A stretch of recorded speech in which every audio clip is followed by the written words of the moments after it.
poner a grabar inmediatamente para los que no pudieron venir. Quiero presentarle a Gustavo, Carlos Gustavo, el grupo. Somos todos ex jesuitas. Además, Gonzalo sigue siendo jesuita, Gonzalo Maya. Todas nuestras esposas y muchos de los que estamos aquí nos hemos visto durante muchos años, los que están en Colombia con más frecuencia que los que estamos lejos. Y ahora en cuarentena, hace más de 3 meses, estamos reuniéndonos y esta es la 10ª sesión a través de Zoom entre 40 y 50 participantes. Como les decía en otra ocasión, hay gente desde Bogotá, Medellín, Río Negro, Cali, Manizales, Guadua, Chía, La Calera, Italia, Francia, España, Perú, Costa Rica, Belice y hasta en Estados Unidos. El promedio entre todos nosotros me atreví a decir que es entre 70 y 80 años, Carlos Gustavo. Entonces, con algunas excepciones, Gonzalo ya nos lleva unos cuantos años a todos nosotros y otros que están debajo de 70. Para presentar a nuestro invitado de hoy, le he solicitado a Jorge Luis Puerta, quien concretó esto con Carlos Gustavo, que nos presente a Carlos Gustavo Cano al grupo. Adelante, Jorge Luis.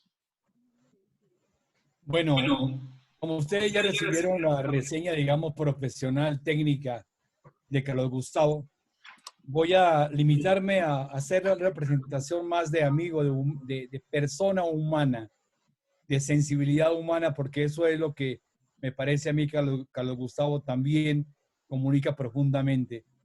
Les contaba que yo me encontré casualmente con Carlos Gustavo en Lima hace unos años. Él estuvo viviendo creo que 3 años en Perú y yo lo reconocí casualmente y nos reconocimos en una conferencia donde él estaba presente y nos saludamos, conversamos muchísimo, pero después hubo un detalle que yo le agradezco mucho a Carlos Gustavo y que dice mucho de lo que es él. Carlos Gustavo es estricto, como decimos en la compañía, estricto compañero nuestro, se graduó en San Ignacio en el año 63 con todos nosotros. Que me acuerde, estaba ahí Carlos Posada, estaba Samuel Arango y algunos más. Y entonces después de muchísimos años nos encontramos. Con ese contacto, ya él regresó a Colombia después. Algún estudiante mío estaba haciendo un doctorado sobre el aguaymanto. El aguaymanto aquí es la uchua en Colombia. Y a mí se me ocurrió darle el contacto de Carlos Gustavo, sin saber si lo iba a contactar o no. El muchacho después regresó como a los 2 meses de Colombia, agradecidísimo conmigo, sobreagradecido. Yo no entendía por qué. Y le dije, bueno, ¿y qué pasó? Contame, ¿cómo te atendieron o no te atendieron? No te voy a contar, me dice. Yo llamé a ese teléfono, Carlos Gustavo me dio una cita, no sé dónde se la dio. Lo cierto es que lo atendió, le dio cantidad de contactos, bibliografía, etcétera, etcétera. Y por la tarde, por las noticias, se enteró el muchacho, el estudiante, que había estado hablando nada menos que con el ministro de Agricultura de Colombia. Eso es Carlos Gustavo. Bienvenido, Carlos Gustavo, y gracias como siempre. Un momentico, Carlos Gustavo, te voy a quitar el... Jorge Luis, muchas gracias. Darío, compañeros, compañeras, es una dicha muy grande verlos. Creo que a casi la totalidad de ustedes los conozco. Y como dijo, me decía Darío Gamboa en estos días que nos íbamos a reunir con un grupo de ex jesuitas. Y yo le dije, ve, pues yo no soy ex jesuita, yo soy jesuita. Quedamos marcados en el Colegio de San Ignacio y somos muy unidos los egresados del año 63. Y por lo que veo, la inmensa mayoría estamos por encima de los 70. Luego, al menos en el caso de Colombia, nos dieron la casa por cárcel y todos los días nos van prorrogando el plazo en el cual tenemos que estar encerraditos. Pues yo quería escucharlos, compartir con ustedes. Ahí veo a Carlos Alberto también, que Carlos Alberto es el capitán del equipo nuestro del colegio, porque siempre, gracias a él, estamos con mucha frecuencia unidos y es maravillosa esta compañía.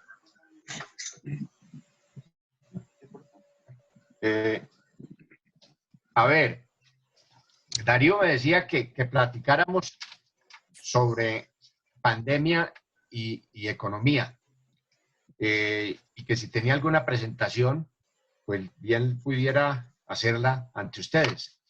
Pero esto es tan dinámico que una presentación que haga uno hoy, mañana le cambia. Y entonces quería simplemente conversar con ustedes la experiencia personal pues que he tenido a la luz de mis oficios. Yo estuve en los últimos 12 años antes de cambiar de oficio en la Junta Directiva del Banco de la República, el Banco Central nuestro. Hoy estoy en la Junta de Ecopetrol, aprendiendo de petróleo. Eso es un mundo muy complejo y muy afectado económicamente por estos días. Bueno, en la Universidad de los Andes, donde resido como profesor, y al mismo tiempo en el Consejo Superior de la Universidad FIT de Medellín. Entonces, en este ambiente económico y empresarial, pues permanentemente el tema se volvió la pandemia y se volvió el impacto de esa pandemia sobre la economía. Yo quisiera compartir con ustedes algún artículo que escribió Kenneth Rogoff, profesor de la Universidad de Harvard, que me pareció iluminante. Se han escrito muchas cosas, pero recojo yo algunos mensajes importantes de los principales escritos. Kenneth asimilaba con mucha agudeza, con mucha certidumbre, esto de la pandemia con una especie de guerra planetaria provocada por un invasor extraterrestre, cosa que nunca en la historia de la humanidad había ocurrido. No estábamos preparados, no conocemos el tema permanentemente, estamos tratando de estudiarlo, pero nunca termina uno en ese sentido. Y es un bicho que atacó al planeta y lo atacó por igual en todas partes. No es una guerra entre Francia y Alemania, o no es una guerra comercial entre China y Estados Unidos, sino esto invadió a todo el planeta. Creo que este bicho puso a prueba y nos demostró que somos todos iguales, que aquí no hay diferencias, que a todos nos afecta por igual. Pero lo lastimoso de esto es que cuando hablamos del impacto económico, ahí se van a profundizar las desigualdades. Porque quienes estamos encerrados y tenemos el privilegio de contar con un computador, con un buen apartamento, con un trabajo, con membresía en algunas juntas, con rentas, con la pensión, nos defendemos. Mandamos a comprar el mercado por internet y ahí nos defendemos. Pero las personas que no tienen esos bienes, esas facilidades, y que para su trabajo y su manutención diaria tienen que estar en contacto con otras personas, es un castigo durísimo. Yo pienso no solamente en los vendedores ambulantes, en los vendedores de los semáforos, en los meseros de los restaurantes que hoy están cerrados, en los empleados de los hoteles que también prácticamente están cerrados, sino también en ciertas profesiones de la medicina, por ejemplo, los oftalmólogos y los odontólogos también están marginados del trabajo. Ok, este tema creo yo que no solamente va a castigar el tamaño de la economía, sino que va a profundizar las desigualdades. Así personalmente, lo siento yo quisiera conocer sus opiniones, ojalá que estuviera equivocado. Y no solamente es la caída del Producto Interno Bruto. Todos los días estamos viendo revisiones en los distintos pronósticos. Yo en mi vida de economista nunca había visto tan alta frecuencia en modificación de pronósticos. y es debido a la absoluta incertidumbre. No sabemos nada. Hacer proyecciones, pues no es hacer proyecciones, sino hacer adivinanzas.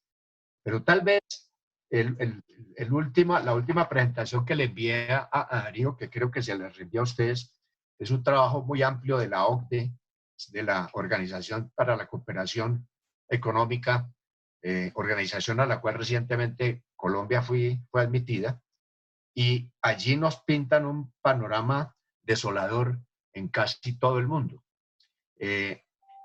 Al principio se nos comparaba con la recesión que tuvimos en 2007, 2008, 2009, que se originó en la crisis hipotecaria de los Estados Unidos y que luego se fue trasladando al resto del mundo a través de la titularización de activos tóxicos como carteras de mala calidad.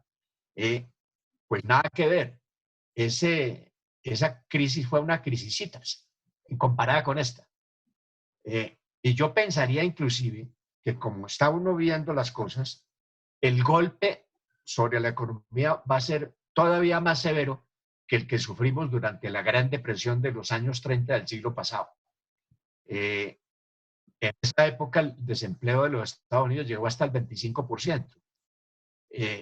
Y no me extrañaría que se superara ese guarismo.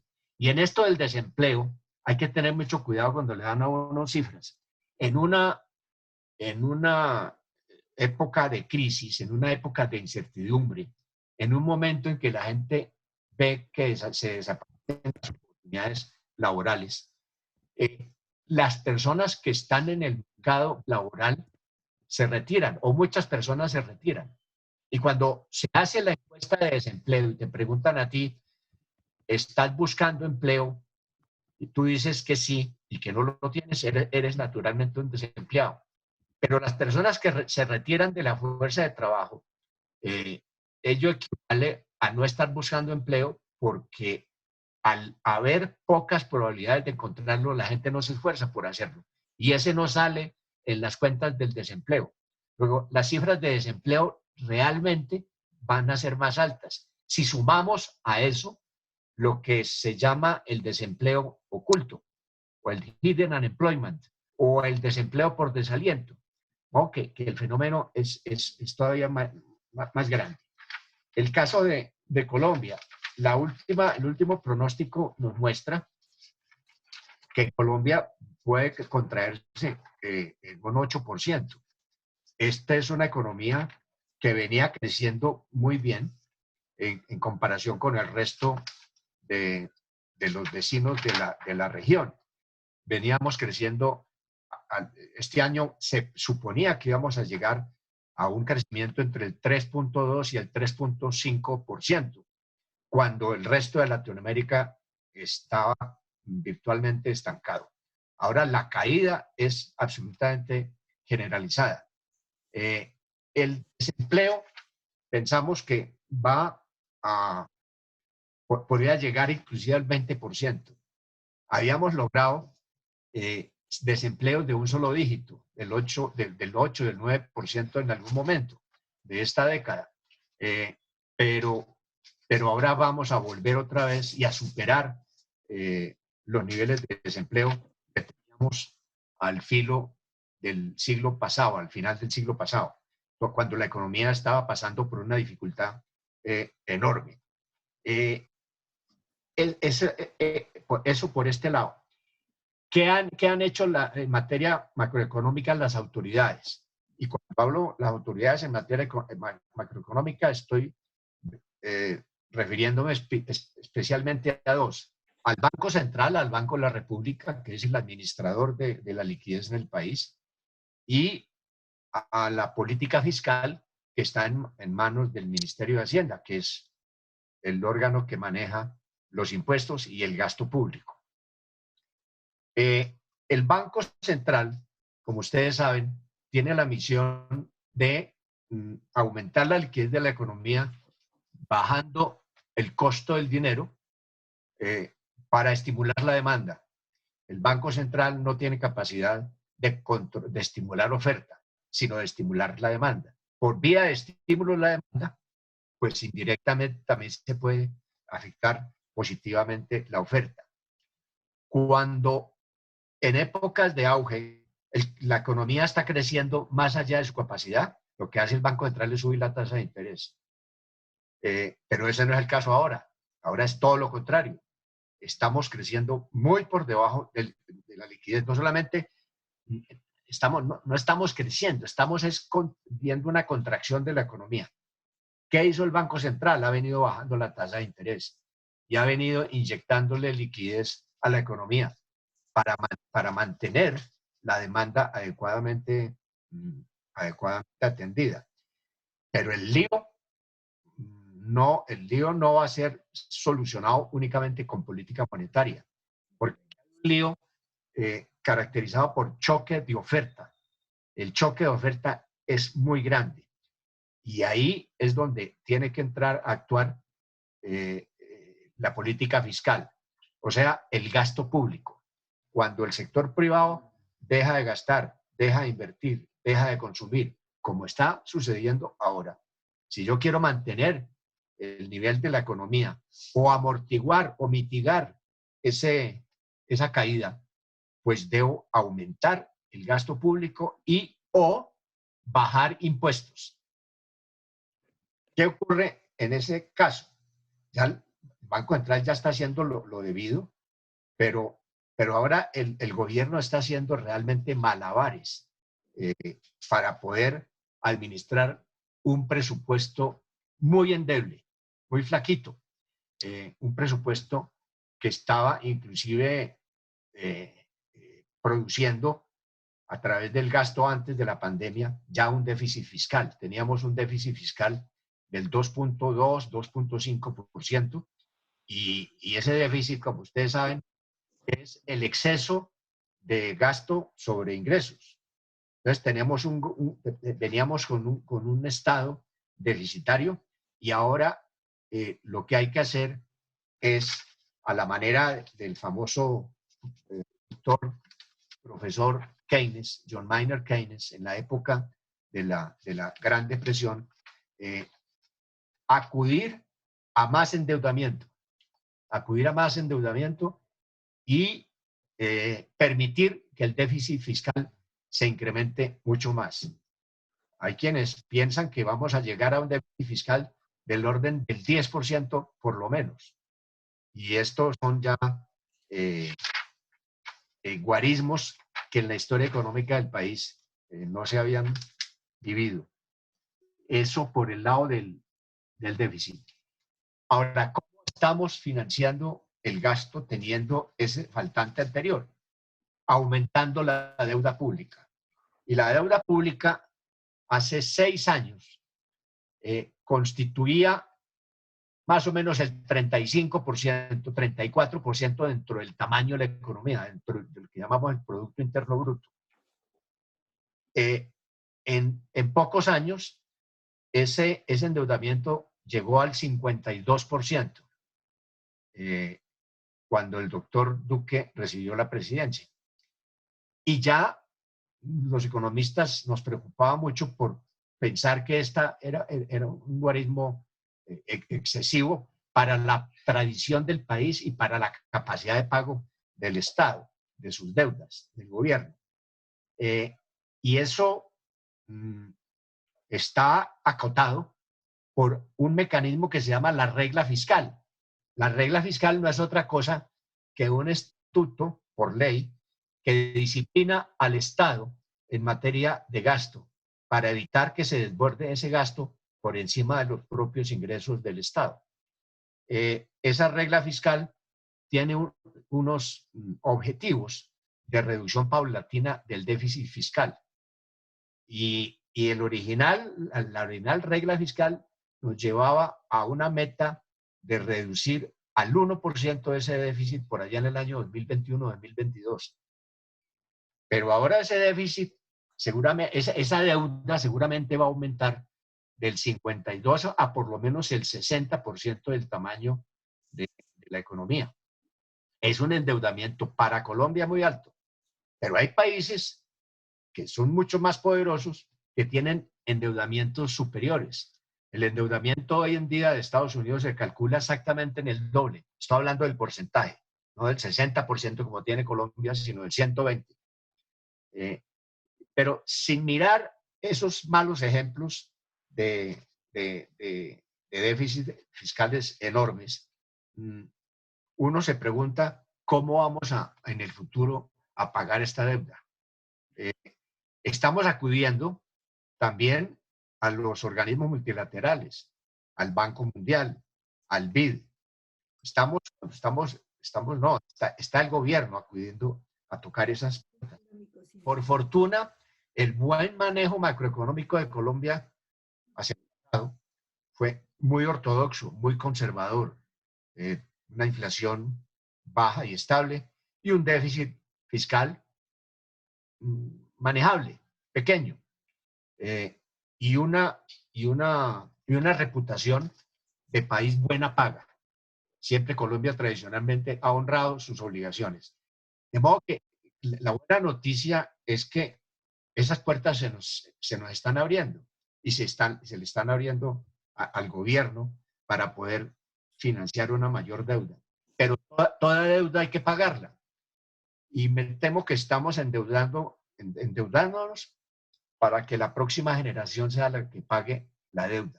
Estamos endeudando a las próximas generaciones porque ellos son los que van a pagar. Nosotros no vamos a alcanzar a pagar. Pero si no lo hacemos, la economía se hunde aún más. Me parece que el gobierno tiene un dilema,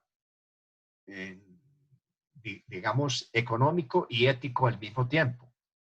¿Qué pasa si se prolonga la cuarentena? Si se prolonga la cuarentena, se prolonga la caída de la economía. Habrá más desempleo, habrá más hambre, habrá mucha más gente sin poder trabajar, sin poder conseguir para su manutención. Pero si nos adelantamos, de otro lado, a acabar con la cuarentena, así sea gradualmente como se ha planteado, pues el riesgo es que venga una segunda ola. Y uno no sabe cuál es el extremo que se puede dar. Hay que hacer una especie de trade-off. En mi opinión personal, este gobierno y el presidente creo que lo está haciendo muy bien. Está haciendo todo lo que esté a su alcance. Los recursos no son infinitos. Y siempre, siempre en una crisis, el Estado es insuficiente. Todo lo que haga el Estado no va a satisfacer a todo el mundo. Eso siempre, siempre ocurre. Pero me parece que se está haciendo bien. Que reforma tributaria. Sería una locura. ¿Cómo es caerle al caído? ¿Cómo le vamos a quitar más recursos a quienes están en el desempleo o a empresas que se están quebrando o a hoteles que están desocupados o a restaurantes que están desocupados? Entonces, ahí el Estado no tiene otra que endeudarse más al interior del país y endeudarse más con los organismos multilaterales del exterior. Es una época supremamente difícil. Ha habido, hablando de recuperación, algunos elementos importantes. Me parece que el plan de reactivación de la industria de la construcción, que va a ser insuficiente para poder llegar a los niveles de precrisis. O sea, uno puede definir que la crisis acaba cuando uno regresa a los mismos indicadores macroeconómicos de antes de la crisis. No vamos a llegar allá. No vamos a llegar allá por lo menos en el corto plazo, pero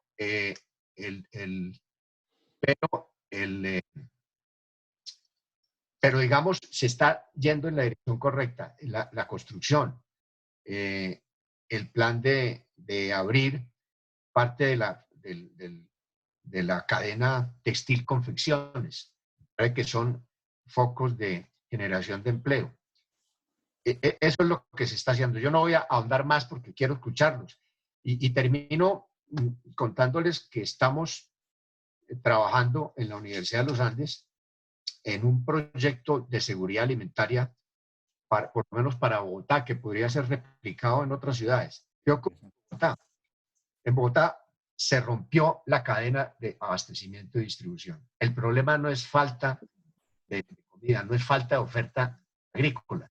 Las plantas siguen creciendo. Las plantas no saben que hay virus, que no hay virus. El problema es que esa cadena empieza a afectar la seguridad alimentaria, definida esta como el acceso a oferta alimentaria. Y Corabastos, que es la central de abastos más grande del país, está trabajando a menos de la mitad. Grandes bodegas de Corabastos fueron cerradas por el tema de la contaminación del virus. Eso está sucediendo en muchos sitios. En Medellín, la central minorista se cerró. En Cali, otra central importante se cerró.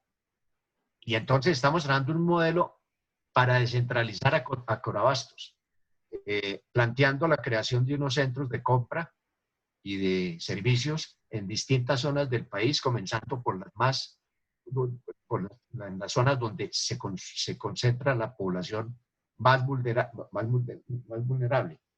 Pues esto ha estado cambiando de todo. Yo creo que el país no va a volver a ser el mismo.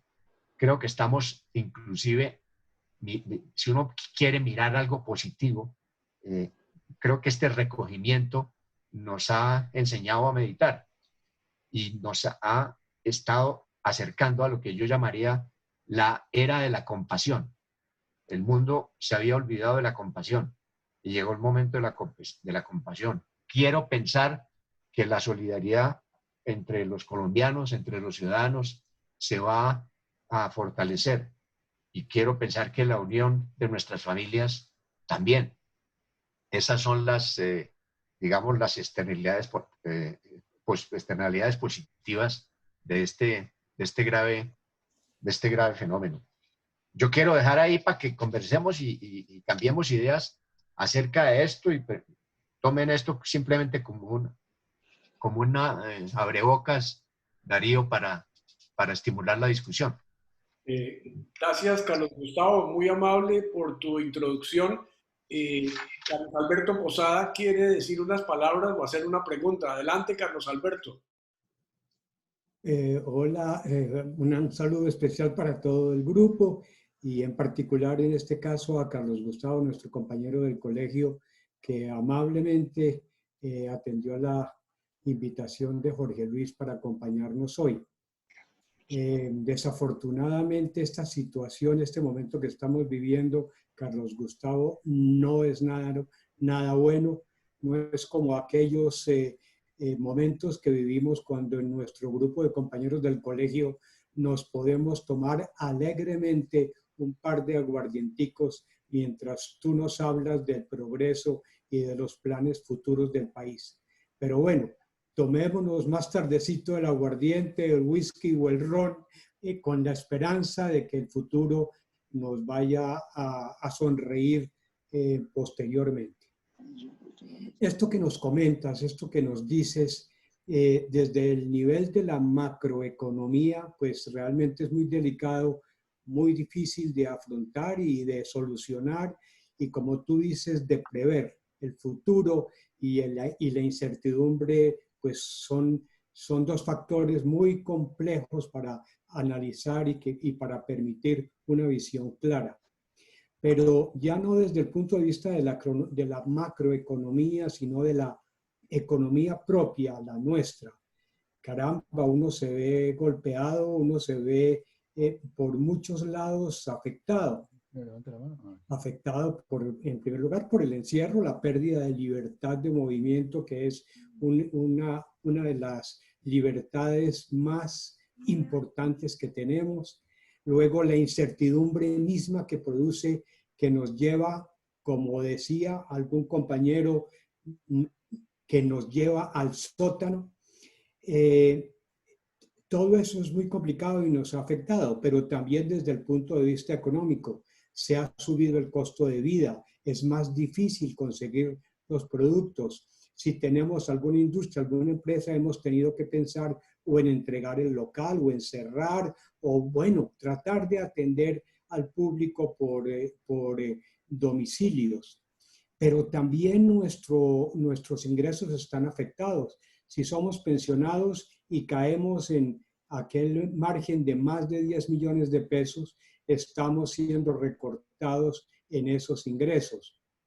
Sin embargo, eso es doloroso, pero como tú dices, llegó el momento de la solidaridad y pensar y de la compasión que nos hace pensar que ese millón o esos 2 o 3 millones de pesos que nos están sacando de nuestra pensión pueden servir a alguien. Ojalá que no se los roben y que realmente aprovechen para que entre todos hagamos un fondo que sirva para que este país salga adelante.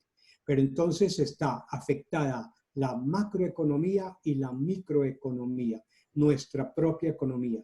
Qué momento difícil y ojalá, caramba, nuestra próxima generación logre recuperar nuestros hijos, dice aquí Berta Eugenia, nuestros hijos logren recuperar rápidamente esta situación que nos va a dejar en el país la pandemia. Muchas gracias. Ramiro Valencia, adelante, Ramiro. Bueno, buenas tardes a todos. Carlos Gustavo, una buena tarde. Carlos Gustavo, simplemente quiero una apreciación tuya. Hoy, cuando las economías son interdependientes, más que en otro momento de la historia, y no somos autosuficientes como país, es decir, si nosotros vimos las cifras que nos mandaron, el decrecimiento o el crecimiento negativo de las economías, inclusive de los grandes países, va a ser muchísimo superior a la nuestra. ¿Cómo podemos realmente tener una política monetaria, una política de exportación, una economía que es de trasvases? Porque no somos autosuficientes. Es mi pregunta. Ramiro, ¿cómo te va? Mira, sí, vieron ustedes los gráficos de la OCDE y eso es impresionante. No estamos oyendo bien a... Aló. Sí, Ramiro, ¿me escuchan? Sí, sí. Sí, Bueno, te escuchamos. Bueno, eso que tú dices es cierto. Las grandes economías están cayendo más que nosotros, ¿no? La caída ha sido demasiado fuerte y esos son los mercados nuestros. No, que se nos están cerrando los mercados. Y de otra parte, sobre todo en alimentos, Ramiro, tú bien sabes, yo creo que va a haber una pausa en la globalización. Hay países como Vietnam, como Tailandia, y no es la primera vez, lo hicieron hace unos 15 años, cuando había cierta presión en la oferta alimentaria, acaban de prohibir o de restringir las exportaciones de arroz, que es el elemento básico para la alimentación asiática y buena parte del mundo. Australia y Estados Unidos también están restringiendo las exportaciones de comida. Y ahí vuelve otra vez a valorizarse el concepto de seguridad alimentaria. Y la seguridad alimentaria no es otra cosa que acceso a comida. Y eso nos muestra, me parece que eso ha revalorizado la importancia estratégica de la agricultura. Y en ese sentido, pues, creo que el país va a tener que encontrar mucho más autosuficiencia. No exactamente la autarquía, pero sí suficiente comida básica para alimentar a su propia población, porque ya el acceso a la importación de alimentos pues no es tan segura. Eso tienes toda la razón. Yo quería hacer otra reflexión que no mencioné, que es como si fuera poca la desgracia del coronavirus. Nos cayó otra desgracia que por fortuna en parte se ha ido corrigiendo, que fue el desplome de los precios del petróleo. Y es que la dependencia del gobierno con relación al petróleo, las finanzas públicas están muy atadas al petróleo. Digamos, en el año 2013, recuerdo yo, en la cúspide del auge petrolero, la mal llamada bonanza petrolera, las exportaciones del total de exportaciones representar el 56%. Hoy, que ha caído el precio, todavía representa cerca del 40%. Es el rubro más importante de exportación. Era lo que hace 20, 30 años, pues era el café. Y al caerse esos precios, la renta petrolera se esfumó. Y llamo renta petrolera lo que permitía superar el presupuesto de ingresos de la nación cuando los precios del petróleo echaban para arriba. Eso es otra lección. Nosotros tenemos que hacer crecer el resto de la economía más que el propio petróleo. No cerrar el petróleo, y sacarlo rápido. Pero hay que modificar la estructura de la economía. Y estamos hablando de que eso es una tarea ya para nuestros hijos. Ya nosotros no lo vamos a hacer.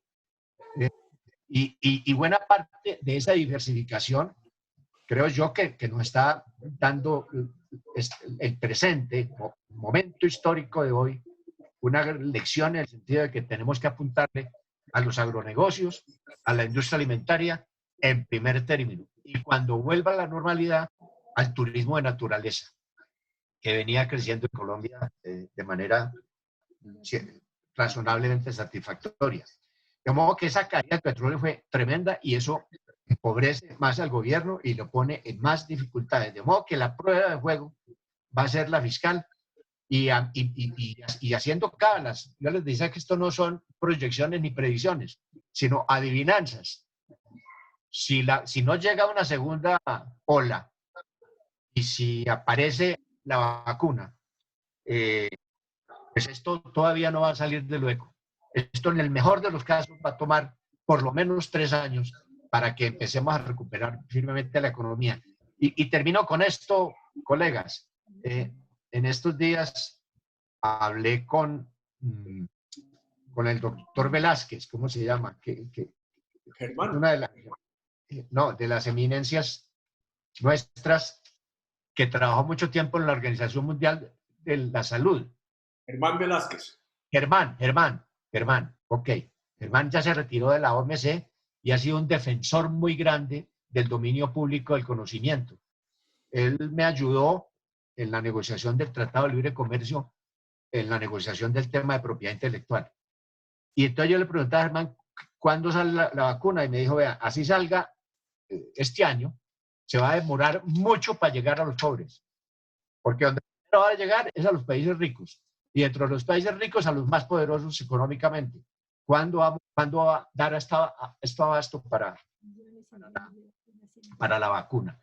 Uno reza para que haya tratamientos como los retrovirales, que no eliminan el virus, pero le permiten a la gente sobrevivir. Esto va a ser muy horrible. No sabemos, es decir, sabemos que siempre hay luz al otro lado del túnel, pero no sabemos cuán largo va a ser el túnel. Una pregunta para Alberto y para Ramiro y para los antioqueños que viven en Medellín. Medellín ha sido ejemplar, no sé qué ha ocurrido recientemente, pero ha sido un ejemplo de disciplina social en el manejo del virus. El número anterior al último del Economist sacó un artículo sobre Medellín muy honroso, muy gran motivo de orgullo para la gente de Medellín. No sé si ese artículo en el Economist o si lo replicaron en la prensa local de Medellín, pero un artículo muy elogioso del manejo que se le ha dado al coronavirus a Medellín, porque realmente aquí en Bogotá sí la gente es muy, muy indisciplinada. Y hay otra cosa, es que la gente está desesperando. Lo digo por los nietos, muchachitos que están confinados, claro, viviendo cómodamente, etcétera, como quieran, pero no tienen acceso a los amiguitos, no tienen acceso a lo presencial. En estos días dialogábamos con algunos educadores de la diferencia y los costos entre lo virtual y lo presencial. Creo que lo presencial termina imponiéndose. A veces es hasta sabroso por este aparato, pero esto cansa. De modo que queramos o no, este confinamiento se va a ir acabando y hay que analizar los riesgos de que el confinamiento se acabe aceleradamente. Los riesgos que hay en la salud. Gracias. Bueno. Carlos Gustavo. Bernardo Nieto tiene la palabra. Gracias, Darío. Son solamente unas reflexiones abiertas para recibir comentarios. Una muy coloquial, mal de muchos, consuelo de tontos. Si todos estamos mal y todos estamos en la olla, porque esto es mundial, de alguna manera se tienen que encontrar soluciones para todos. Es una reflexión que yo me hago ignorando cualquier norma de la economía. La preocupación para mí es que las fuentes de recursos, quienes tienen los recursos para prestar, para facilitar la vida de otros, también son agotables. En un momento llegará, yo no tengo más, entonces ¿de dónde sacamos? Por lo tanto, también me hago una reflexión. Esto no es casi obligarnos a vivir exactamente y estrictamente de lo esencial, dejando de lado todo lo superfluo. En lo superfluo se gastan millonadas y millonadas y millonadas.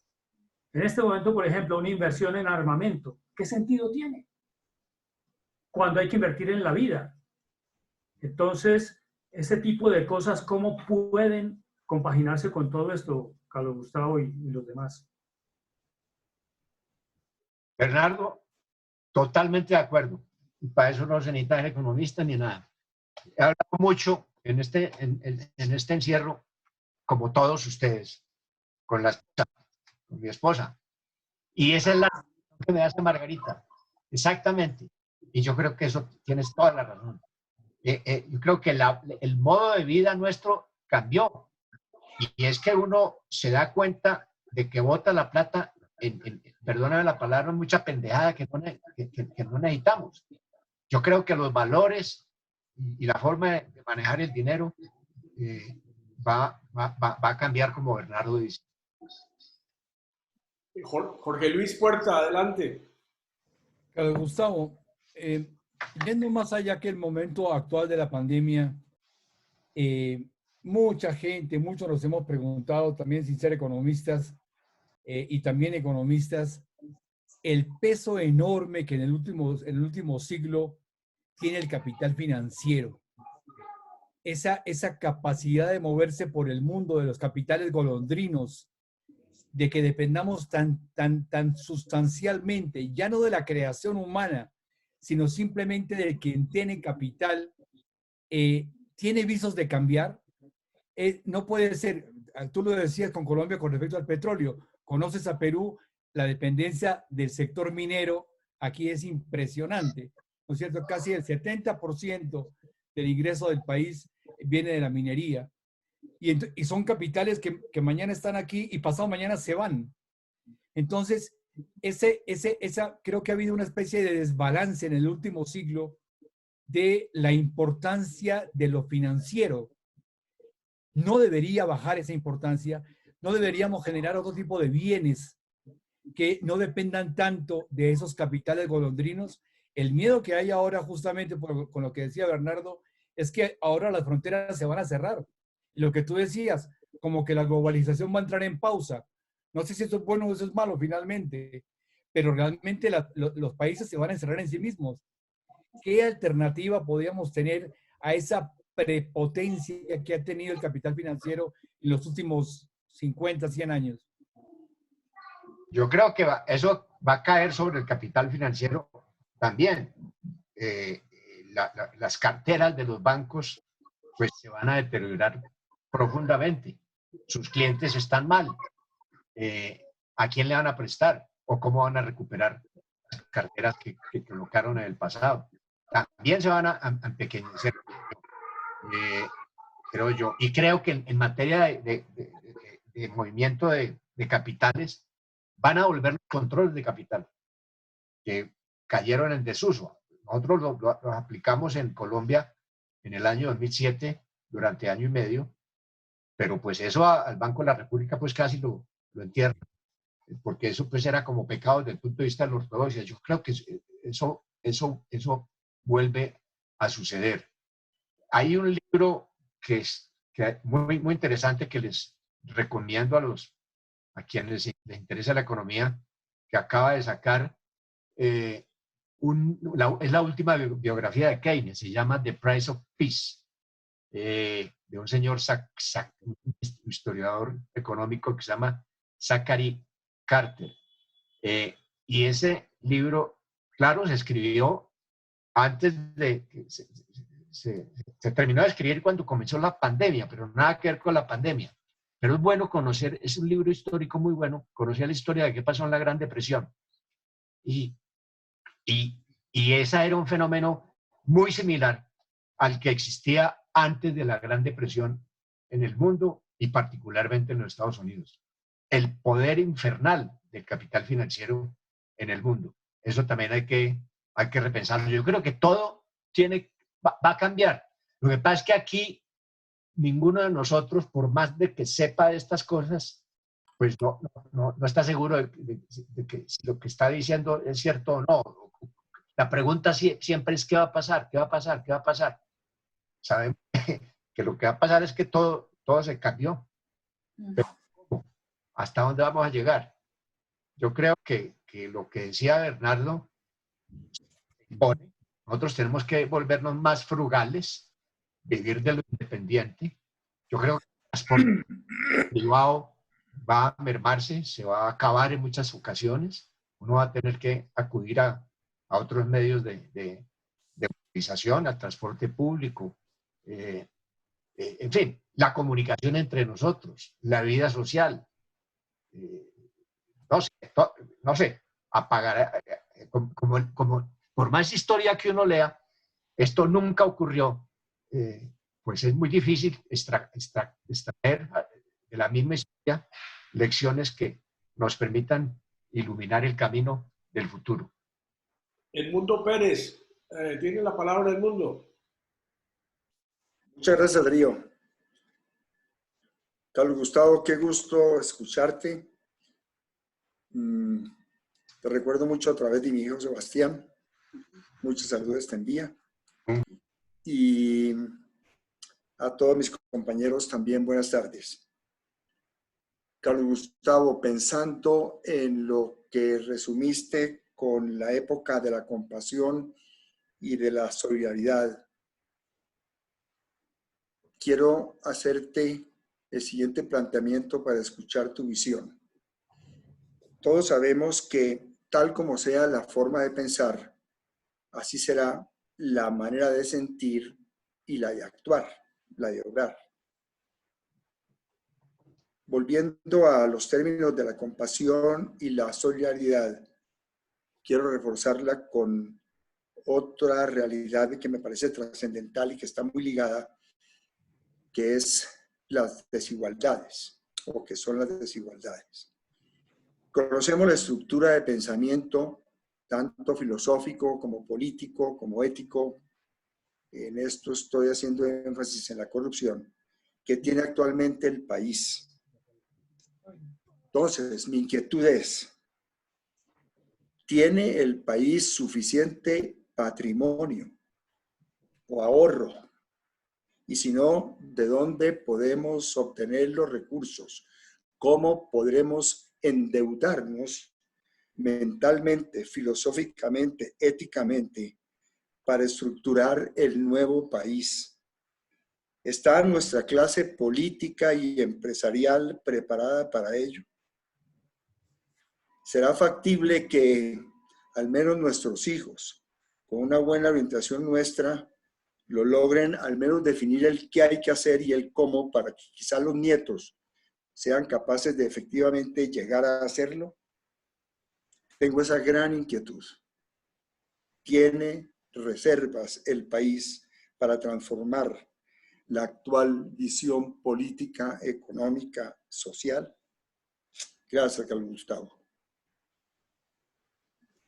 Edmundo, muchas gracias por la reflexión muy bien traída.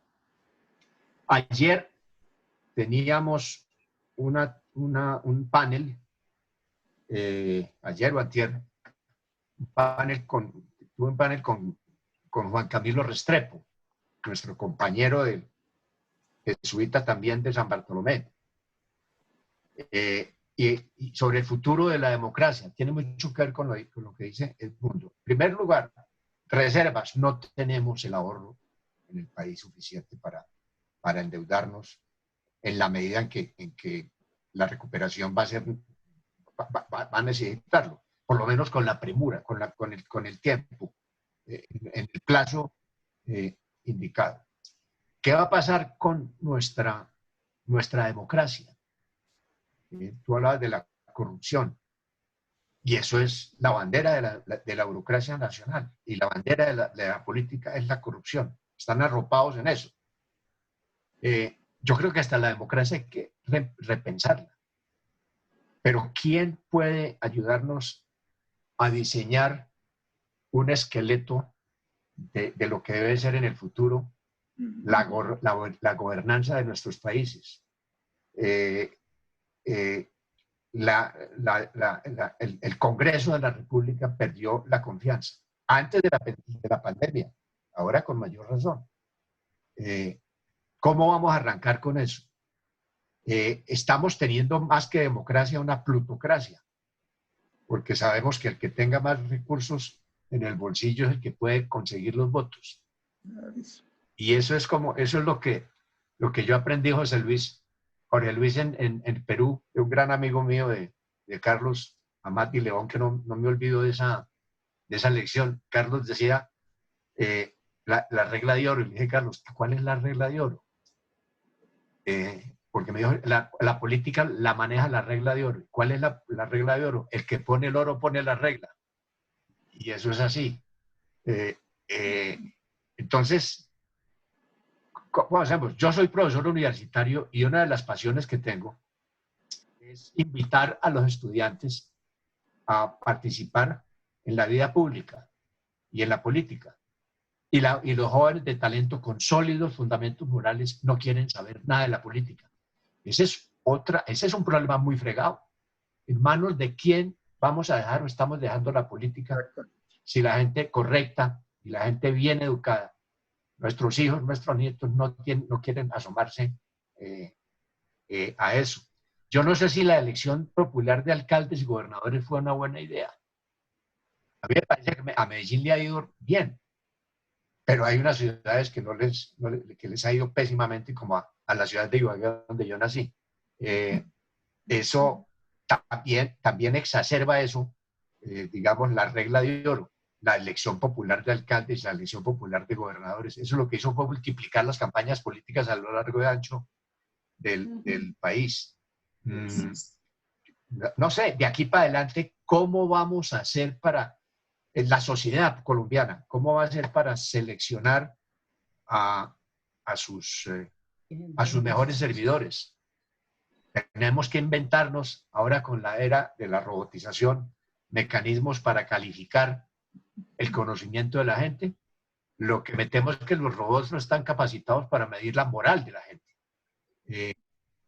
Y debemos pasar de la competencia política y económica a la política y a la economía colaborativas. Eso tiene mucho que ver con lo que mencionábamos ahora, la era de la compasión, la solidaridad. Esos son términos y conceptos que me parece que están imponiendo y que los está manejando mejor que nosotros la juventud. De la genuina solidaridad que le falta pues al mundo. Pero eso es como la reflexión que me suscita la tuya, el mundo. Gracias. Te decía una pregunta, permítame, Carlos, ¿o será que encontrando una mejor manera de elegir, se pudiera conformar un grupo que constituyera una real asamblea constituyente para una reforma de lo esencial estructural en el país? Ideal, sí, no constitucional, sino constituyente. Constituyente, sí. El libro es cómo seleccionar eso, señores. Claro. Ahí corremos muchos riesgos, ¿no? Silvio Zuluaga, adelante. Gracias, Carlos Gustavo, por compartir con nosotros todos sus conocimientos. Yo tengo dos preguntas concretas. Obviamente que si el gobierno no tiene plata, pues sale al Banco Mundial, al Fondo Monetario, consigue dinero Pero si todos los países están haciendo eso, si Estados Unidos también tiene que salir a ofrecer quien le compre su deuda, ¿qué va a pasar entonces? Porque no es un problema solamente de Colombia. Nosotros estamos peleando allá, pero al final de Estados Unidos sale y dice, vean, mire, la deuda mía es tanto, señor China, señor Japón, compre, ¿y qué van a hacer ellos o cómo va a funcionar entonces el sistema financiero en ese sentido? Y segundo, yo veo dos escenarios, que esto pase prácticamente el año entrante, entonces, pues eso de la compasión me parece a mí un deseo muy bonito, pero vamos a volver a las mismas. Ahora, si esto dura más, va a haber mucha pobreza, va a haber mucha situación como la que hubo en los años 30 en Estados Unidos con esa crisis tan violenta. Tampoco veo la compasión por ningún lado, sino que todo el mundo tratando de sobrevivir a empujones. Muchas gracias. Adelante, Carlos Gustavo.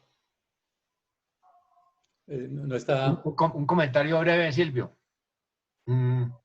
Tienes razón. Todos los países están, digamos, incrementando su deuda. De hecho, el planeta está súper endeudado. Y alguien tiene que pagar a los platos. Va a ser la próxima generación. Pero, digamos, ¿quiénes están más favorecidos en materia de aceptabilidad, si se me permite el término? Aquellos países bien calificados por las agencias calificadoras de riesgos, Fitch, Standard & Poor's y Moody's, las tres más conocidas. ¿Y qué califican ellos? Ellos no califican sino la capacidad de pago que tiene el país y la tradición de honrar sus deudas. Esa es la carta de presentación que tiene Colombia para poder acceder a recursos internacionales por lo pronto. Ojalá que no perdamos el grado de inversión, porque todo se está deteriorando y todos los indicadores están deteriorando en el mundo. Y asustadora la segunda pregunta, Silvio, lo de la compasión. Mi señora también me dice, mira, tú eres muy ingenuo, cuando termine el virus volvemos todos a lo mismo, pero vamos a estar mucho más pobres, mucho más pobres, nos vamos a tener que recoger. Y otra cosa aterradora de tu reflexión que es cierta, es que acuérdate que la Gran Depresión no la alcanzó a resolver el señor Roosevelt y las economías europeas. Trataron y mitigaron un poco el impacto. La depresión finalmente terminó con la Segunda Guerra Mundial, ¿no? Que arrastró a las economías a convertirse a economías de guerra y estimuló mucho la economía. Ojalá que tampoco nos vaya a pasar eso. Carlos Gustavo, sí. Yo quería hacerte una pregunta, ya que hablaste de la Segunda Guerra Mundial y del resultado de la Segunda Guerra Mundial después a nivel económico. No soy economista, pero todo lo que yo entiendo es que aquí se hicieron unas taxaciones al capital brutal. Es decir, del 40 al 50%, el gran capital tenía que pagar unos impuestos de guerra muy fuertes y se socializó bastante la parte, digamos, de la economía. Se está hablando muchísimo aquí en los Estados Unidos de una revisión del capitalismo y en mi percepción, una situación como estas que plantea un modelo capitalista donde se hace tasa impositiva al gran capital, a las herencias fuerte y se hace una socialización de la salud, de la educación, en el modelo socialista de Escandinavia, etcétera, etcétera, que incluye un Estado un poco más fuerte dentro de una economía libre. ¿Tú ves alguna posibilidad de que el mundo, y entiendo que tanto Francia como Alemania están tratando de irse en esa dirección, ¿le ves alguna posibilidad de un cambio del modelo capitalista tradicional que todo el mundo está tratando de solucionar la situación? A mí no me sorprendería. Eso está en la mesa.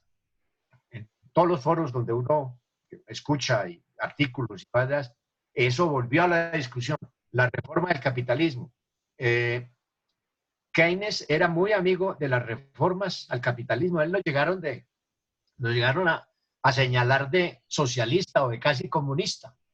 Y un discípulo de él, muy famoso, muy conocido en Estados Unidos, Hyman Minsky, que fue el que, es decir, predijo muchas crisis y estudió muy bien las crisis. Y también a Hyman Minsky le decían que era socialista. Y resulta que eran más capitalistas que cualquiera. El capitalismo, para que sobreviva, hay que estarlo reformando, hay que estarlo ajustando.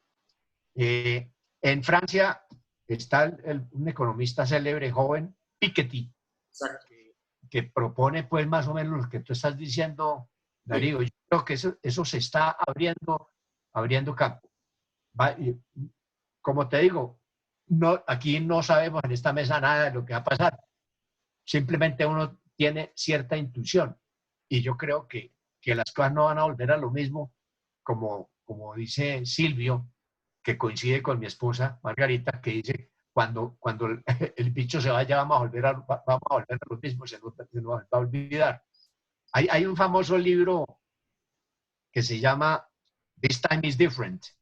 Esta vez es distinto, pero entre comillas, como un título irónico, que lo escribió casualmente Kenneth Rogoff y Carmen Reinhardt. Y estudiaron las crisis económicas desde el año 1800 hasta nuestros días. Y sacan una conclusión que yo la pongo en términos coloquiales. ¿Cuándo empieza la próxima crisis? Cuando se nos olvide la anterior. Entonces, cada generación se cree Superman y dice, no, esta vez al perro, perdón la expresión, al perro no lo capan 2 veces. A mí no me va a volver a pasar eso. Yo ya me la sé. Y vuelve y cae. Las crisis son recurrentes. Otra cosa que yo soy un poquito idealista, yo creo que por lo menos, ojalá que no esté equivocado, este bicho nos hizo arrodillar. Y creo, por lo menos por un tiempito. Y nos está permitiendo pasar de la arrogancia hacia la humildad. Hemos puesto gente en la luna, hemos llegado a Marte, pero este bichito nos está derrotando, nos tiene paralizados, no sabemos para dónde, ¿no? De modo que no sé qué va a pasar, mi querido Darío. Ahora, aprovecho para preguntarte, Darío, ¿cuál es tu percepción en el caso de Estados Unidos? Trump no dejaría tocar, ni siquiera discutir ese tipo de reformas. ¿Pero Trump va a ganar o no? No quiero ser predictivo porque ni mucho menos, pero ojalá es mi respuesta. Ahora, lo que sí está muy claro en el Partido Demócrata es que la plataforma que vaya a lanzar el señor Biden con su candidata a vicepresidente, que puede ser Elizabeth Warren, que habla de ese capitalismo revisado abiertamente en su campaña política. Si es ella, este país va a ofrecer una alternativa demócrata muy en esa dirección de revisión del capitalismo actual. Y si esa alternativa demócrata tiene el atractivo de la cuestión de racial, además la mujer, además el desgaste de Trump, entrando en los vaticinios, yo sí quiero y quisiera y creería que va a perder Trump. Pero no me quedo ahí. Le paso la palabra a Reinaldo Pareja, que tiene una pregunta, disculpe. Reinaldo. ¿Ya? ¿Me escucha? Dale. Gracias, Carlos Gustavo. Esto ha sido muy iluminador para los que no somos economistas. Mi pregunta está basada en la presentación que hizo Pachito de Rú ayer a todo el grupo. Bueno, no sé si tuviste oportunidad de escucharla. Él hizo una presentación muy sistémica de dónde están las estructuras, ¿cómo llamarlas? De maldad, de abuso, de descaro, de arrebato económico que se da a raíz de este proceso de pacificación. Y una de las cosas que realmente él puso muy de relieve es cómo esas superestructuras como la de la droga, el control que tiene tan poderoso sobre la economía nacional. Si no estoy equivocado, históricamente uno de los momentos en que vivió Estados Unidos precisamente a raíz de esa crisis de la Gran Depresión fue el fortalecimiento de las mafias, sobre todo la de Estados Unidos, la de Chicago y la de Nueva York. ¿Hasta le ves tú alguna posibilidad de que estas mafias del narcotráfico y de los abusos de los indígenas y de los abusos de los niños raptados, pues para que formen parte de estas nuevas guerrillas o del Ejército de Liberación Nacional, sea una gran posibilidad que se aprovechen de la situación, se fortalezcan y después nos den un terrible panorama que desmembrar una articulación de esa violencia si es todavía más fregada de la que estamos tratando de pacificar? Bueno, yo no tuve la fortuna de escuchar a Pachos, gran amigo mío, lo admiro mucho, y como él conoce el tema como el que más. Creo que no hay persona más autorizada que Pacho para hablar de esos temas. Yo no conozco el bolsillo. ¿Qué sabemos del bolsillo del ELN? Sabemos que el de las FARC era muy abultado y entiendo que se está fortaleciendo fuertemente, valga la redundancia, los llamados grupos disidentes de las FARC. Podría llegar al momento, pero es el autorizado para que nos conteste esto, si podría llegar el momento en que los movimientos disidentes de las FARC superen en poderío y en cantidad al partido de las FARC. Es posible que sí. De todas maneras, el tema de la droga sigue siendo el motivo fundamental de todas nuestras desgracias. Ahí nace, yo creo que nace todo el hábito de la corrupción. Ese es un efecto demostrativo muy malo para los jóvenes. Mirar cómo se enriquece una persona impunemente, cómo él quiere poder sin trabajar o haciendo trampas. Eso ha sido muy malo para la sociedad colombiana. Yo creo que es posible, pero no tengo los elementos. Reinaldo, me hubiera gustado oír a Pacho. Sé más o menos de su pensamiento, pero es difícil avisorar eso. Además, ¿qué va a pasar con el consumo de droga en el mundo después de durante esta pandemia? ¿Se han caído esos consumos o se han incrementado? Parece que en el caso del alcohol no ha ocurrido nada, ha ocurrido lo contrario, se ha incrementado el consumo. Hay cosas que se han incrementado en la pandemia. Miren el balance de Walmart en Estados Unidos. Creo que es principalmente por alimentos. Se ha incrementado bastante el balance y el estado de pérdidas y ganancias de Walmart. En el caso nuestro de Colombia, los resultados de Nutresa han sido positivos también. No le ha afectado la crisis. Quizá porque tiene una bolsa de alimentos esenciales que la mantienen funcionando bien. Pero en fin, no sé, Reinaldo, no te contesté, pero gracias por la referencia a lo que dijo Pachito. Bernardo Nieto, adelante nuevamente. Bernardo. Gracias, Darío. Solamente una pequeña reflexión. Toda esta discusión me lleva al juniorado, a las clases de historia con Carlos Alberto Marín, cuando estábamos estudiando a Arnold Toynbee. Recuerdo varias cosas que me parecen fundamentales. Una relacionada con el liderazgo moral urgentemente necesitado en el mundo, que ya mencionó Carlos Gustavo. Cuando una civilización, recuerdo que nos decía Carlos Alberto, responde adecuadamente a un estímulo externo, basándose en su fuerza moral, es capaz de superar una crisis.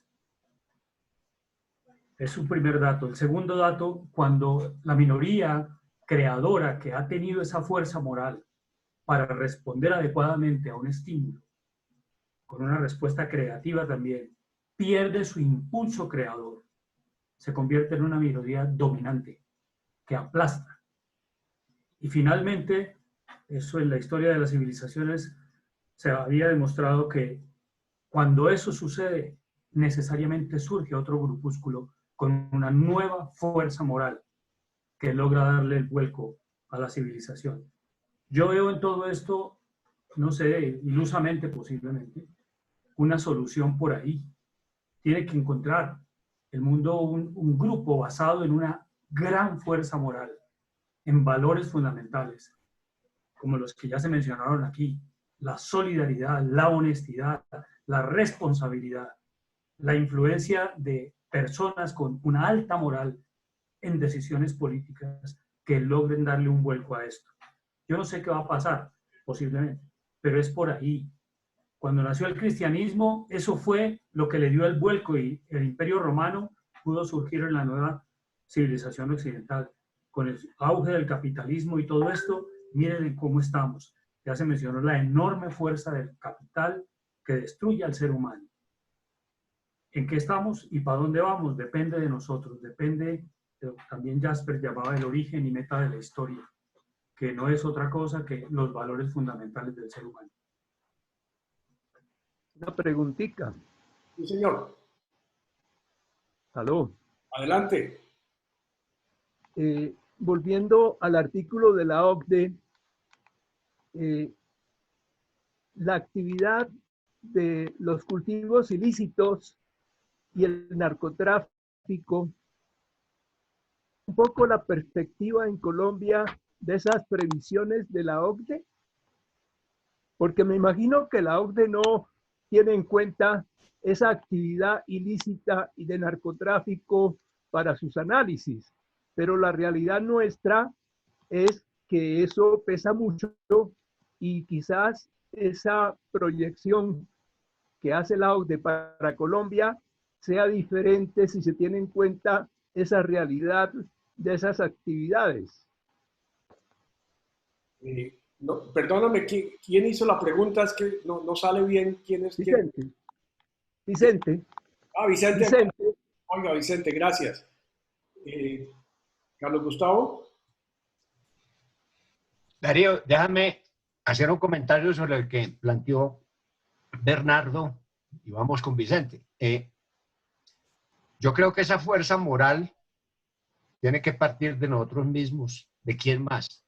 Eso no es de otros. Yo creo que yo cuando voy a mis clases, converso con mis alumnos en la Universidad de los Andes, cuando voy al consejo de AFIT, converso con los profesores, los conozco, comparto con ellos.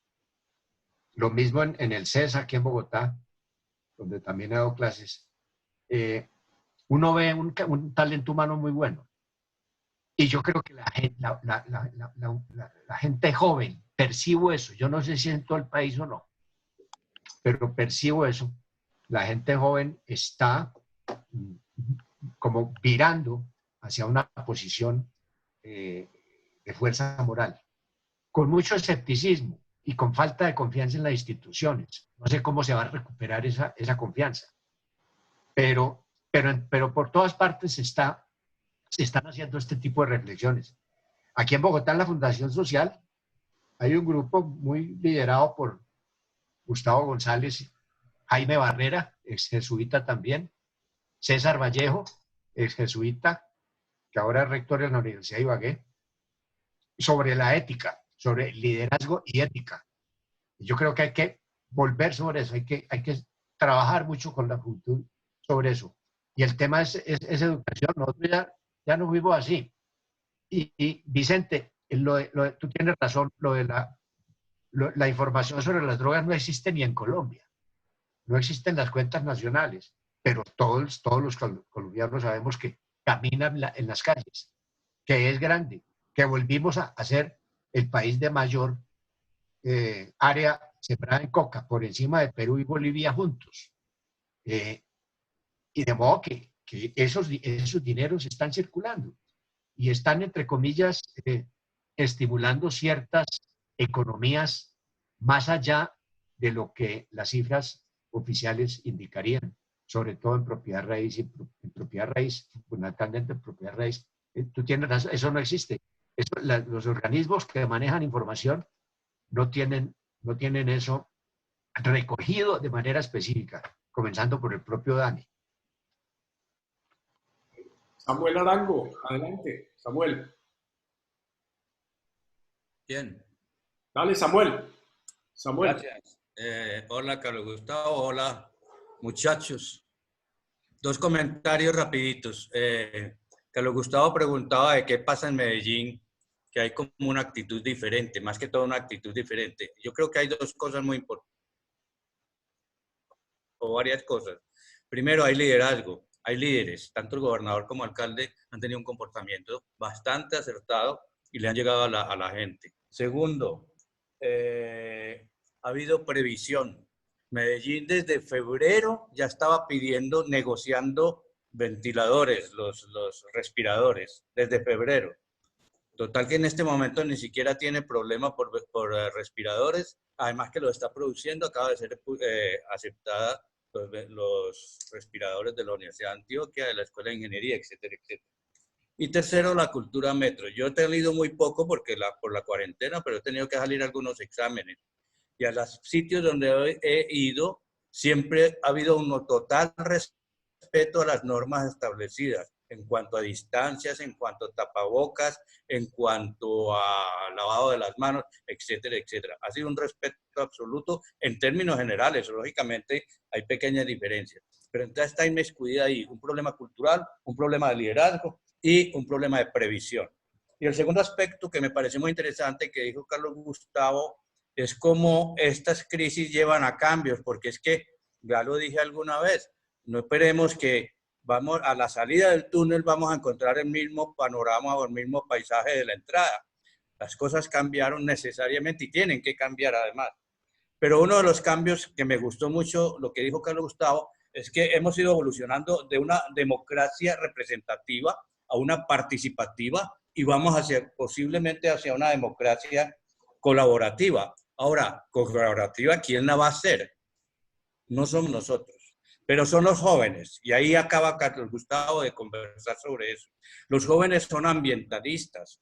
Los jóvenes no quieren participar en política, sí quieren participar, pero no quieren ser corruptos, no quieren vender los páramos, no quieren aplastar la gente, no quieren, es decir, los jóvenes quieren otra política y realmente están motivados para participar, pero no en la política que tenemos. Eso es clarísimo. Entonces ahí viene el gran problema para eso, que es el liderazgo. ¿En dónde están los líderes? Porque es evidente que así como en Antioquia los líderes han liderado el proceso en Antioquia y Medellín, tanto alcalde como gobernador, igual para esta nueva democracia se necesitan líderes limpios, líderes bien intencionados, líderes con valores, líderes humanistas. ¿En dónde está el humanismo? Cuando uno ve que secuestradores y todo eso son profesores de ética hoy en día, por Dios, necesitamos líderes. Muchas gracias, Carlos, muchas felicitaciones, una gran contribución. Doctor Ramiro, adelante, Ramiro. ¿Qué tal el silencio? Ya. Hombre, yo quiero referirme un poquito a lo que dijo Edmundo, porque me parece que es necesario entender que hay un cambio de era, no una era de cambio. Y es cuando hay un cambio de era, tiene que tocar todas las raíces. A mí me parece que el sistema democrático tal como se ha llevado y como lo hemos vivido, colapsó. El gran problema es que no hay liderazgo mundial. No hay líderes mundiales. Contás entre las manos quiénes son los influyentes realmente hoy. Y está la Merkel. Y pare de contar. Es una pobreza de liderazgo muy grande, por un lado. Por otro lado, quienes en un momento quisieron, muchos de buena fe, de gran convencimiento, sustituir a algo que lógicamente se estaba horadando, fracasaron. Porque a mí que me pregunten cuál modelo de los que se ha dado en el mundo hoy podría decir, apuntemos hacia allá. Entonces, la crisis es total. Y yo creo que de esa crisis total tiene que salir, indudablemente, un modo nuevo de mirar las cosas. ¿Dónde está el hervor? No sé. No me atrevo a decirlo si se está dando en las universidades, si se está dando en los sectores populares, porque uno no ve realmente una gran diferencia ni un potencial ético ni moral en los movimientos que vemos por todas partes, en el mundo y en nuestro país. Yo creo que los jóvenes son ambientalistas, pero no rechazan el consumismo de todas las cosas que no vienen del ambientalismo. Ellos son ambientalistas académicos y han cambiado en ese sentido, por supuesto, y nos ha impactado positivamente la cultura ambiental. Pero lo que quiero es, como en general, decir, no es tan fácil, pero que esto colapsó. Y a mí me parece que estamos al borde de este nuevo amanecer, con muchas dificultades. Y me preocupa una cosa el mundo. Yo creo que esta pandemia nos hizo ver a los colombianos la brutal realidad de la pobreza. Es decir, nosotros, ¿de qué empleo estamos hablando? A ver, ¿cuál es el empleo formal? ¿Cuánto es el porcentaje del empleo formal? Si el 60% o 40 o 50% era un empleo informal. Es decir, nos desnudó de una manera brutal las diferencias, las injusticias, la desigualdad. Y ese sí es el verdadero reto para todos nosotros. Yo quisiera ser optimista. Yo soy un privilegiado, aunque vengo de una familia de un maestro de escuela con 11 hijos. Todos hemos sido unos privilegiados en mi casa.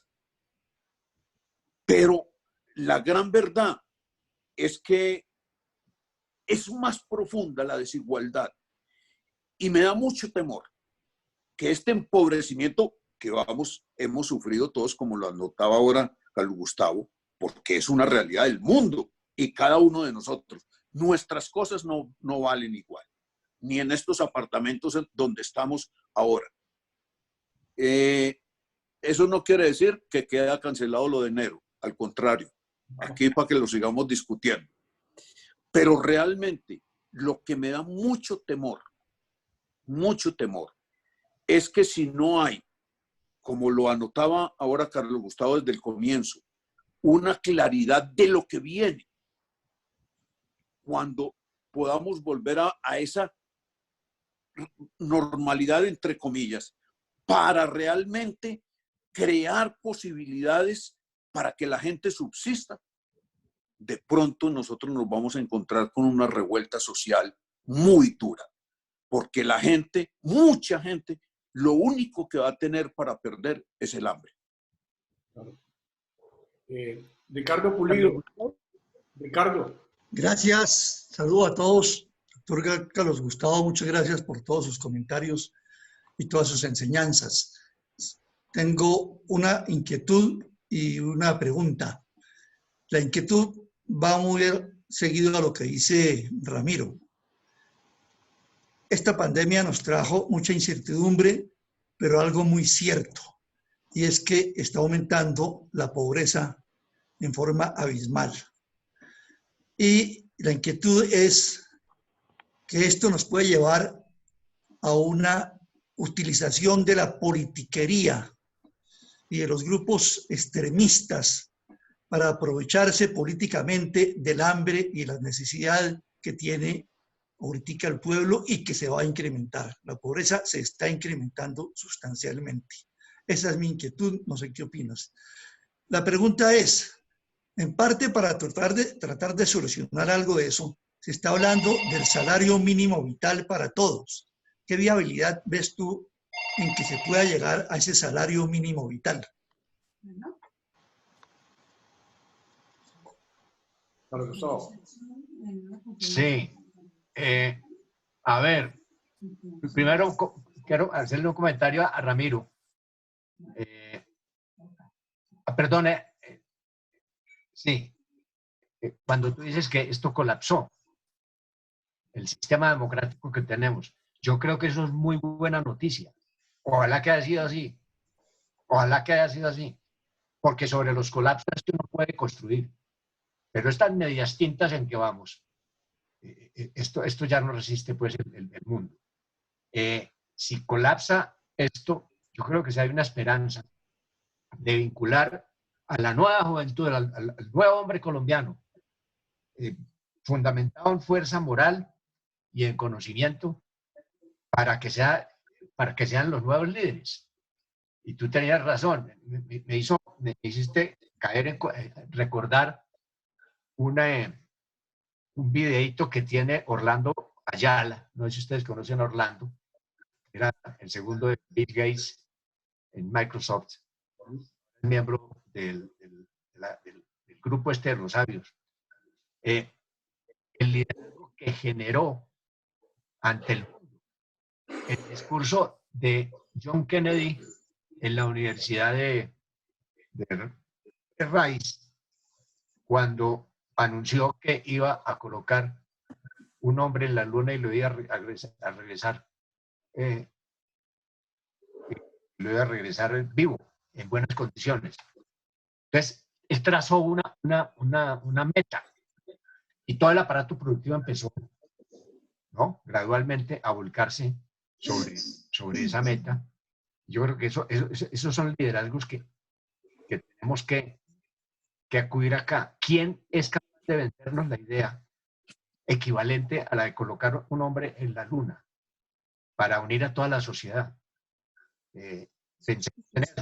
Yo pregunto, yo no conozco la fórmula, pero yo creo que mensajes de esos son los que van a despertar otra vez el liderazgo. Eso es fundamental. Hay que pensar, como decía también Samuel, pues es muy fácil decir democracia colaborativa, pero ¿qué es eso? ¿Cómo lo dibujamos? ¿Cómo se come? ¿Cómo lo definimos? ¿Cómo pasamos allá?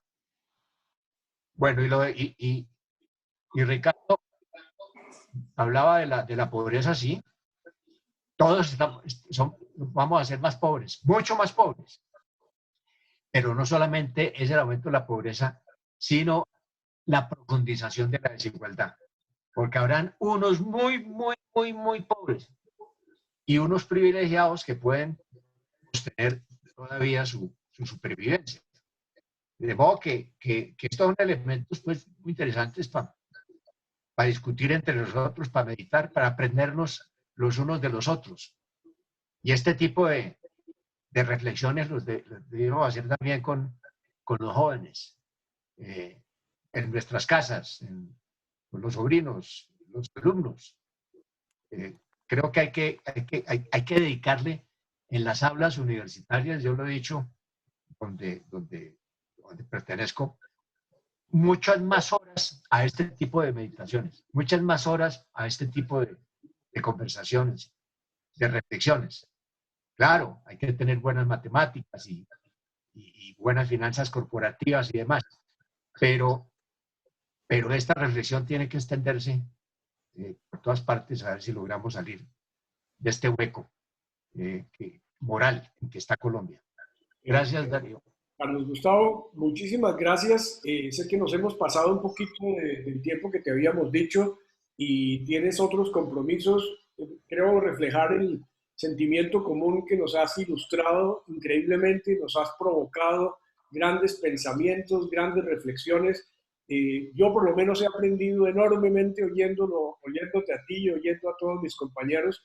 Creo que has cumplido el objetivo de despertar en nosotros esta inquietud por la economía y las consecuencias que tiene. Sé que no tenemos mucho más tiempo. Quería pedirles a todos un aplauso virtual para Carlos Gustavo. Agradecimiento por habernos aceptado esto. Sabemos que tienes muchas obligaciones y que nos regalaste este tiempo y ojalá te podamos volver a tener entre nosotros. Muchas gracias, Carlos Gustavo. Gracias, Darío, y gracias, compañeras y compañeros, por la generosidad de esta invitación. En estos minutos, en estas horitas, he aprendido muchísimo de ustedes. Yo creo que el diálogo se aprende. Del diálogo se aprende. Yo cuando viví Jorge Luis en Lima, tuve el privilegio de ser invitado a un grupo de tertulia. Los peruanos, los limeños, tienen esa costumbre de tertuliar. Ahí en la tiendecita blanca. Llamábamos el grupo de la tiendecita blanca. La mayoría, pues, muchos más ancianos que yo, pero sí que me enseñaron esos señores. Pero tenemos que dialogar mucho. Darío, todos, mil y mil gracias. Ha sido un honor y sigamos en contacto, por favor. Bueno, gracias, Carlos Gustavo. Muy amable. Un abrazo para todos. Excelente reunión. Seguimos con mucho éxito. El próximo jueves a las 3 de la tarde, hora de Colombia, nos volvemos a encontrar. Un abrazo para todos. Gracias. Hasta luego todos. Hasta luego todos. Feliz día. Cuídense.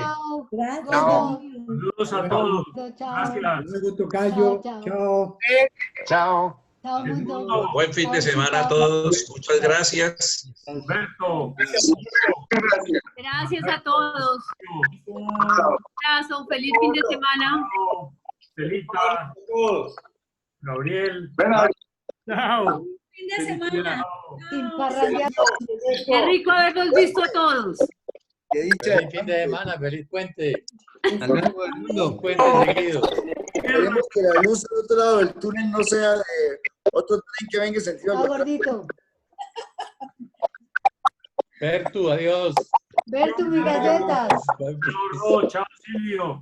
Jaime, te llamas ahora Sebastián. María. Gómez. Qué bueno, qué bueno. Bertu, mis galletas. Las galletas, las galletas. Hermano, muchas gracias. Uy, gracias. William. William. Bertu, siempre he dicho que tú eres una galleta de mujer. Ay, lindo. Sí, sí. Ay. No hablo de quién tiene el apetito que lo tienes al lado. Es muy galleta. Atrasados. Chao, chao, Darío, chao, chao. Sáquenos, sáquenos. Hola, William, hasta luego. William, hasta luego. Luego. Fíjense que mi mamá me dijo que me saliera de último siempre. Para todos. Galletica, la galletica. Muy delicioso. Con un cafecito nos vamos a un pan de yuca aquí cubano que don Fidel Castro nos mandó. Yo tengo empanaditas de queso y empanaditas de pollo y arepitas rellenas. ¡Qué delicia! Y esa arepita no puede ser rellena porque no cabe el relleno, ¿no? Hasta luego. Tiene que hacer arepa, Bernardo. Cachetones, cachetones, cachetones. Chao. Chao, Ahí está. Todos. Chao. Hasta luego. Hasta luego, Darío. Muchas gracias. Gracias a ustedes. Gracias. Darío. Hermano, Chao, Carlos Torres. Hasta luego.